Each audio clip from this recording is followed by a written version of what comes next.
কাটছাট করে ভুল ভাগে উপস্থাপন করেছে এক, আর এই পেছনে তো কারা আছে আমরা জানি। এরা নির্বাচনে আমার সাথে যারা এখানে প্রতিদ্বন্দ্বিতা করে পারেনি।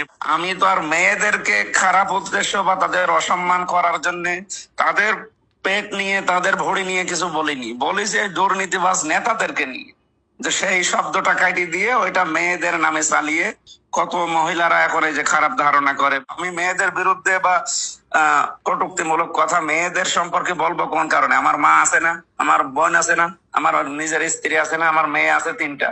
আমি তাদের বিরুদ্ধে খারাপ যাবো কেন? মেয়েরা তো বাইরে অবশ্যই বের হবে, কিন্তু শালীন পোশাক পরে বের হোক, তাদের যে ইজ্জত আবরু, তাদের যে গ্যারান্টি আছে এগুলো নিয়ে বের হোক, অবশ্যই তারা বের হবে। তাদের তো চাকরি করা, তাদের ব্যবসা করা, তাদের যুদ্ধ করা সব অনুমতি আছে, কিন্তু মার্জিত ভাবে।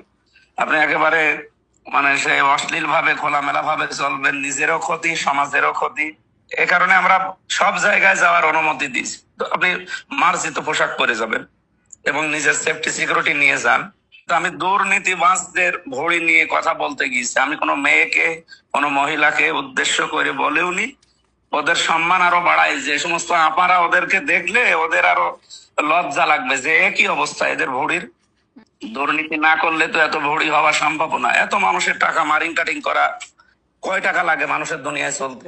কিছু সাংবাদিক আছে যারা এই কাটছাট করে এইগুলো ছড়ায়, আমার তো তাদের দেখলে ভয় লাগে যে না জানি আবার কোনটা কাটে।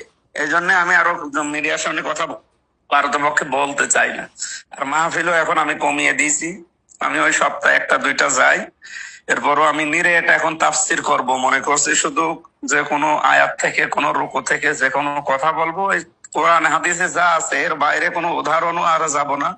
কারণ মানুষ এখন কিছু বললেই আমি ভালোভাবে উপস্থাপন করলেও উল্টা ভাবে করে।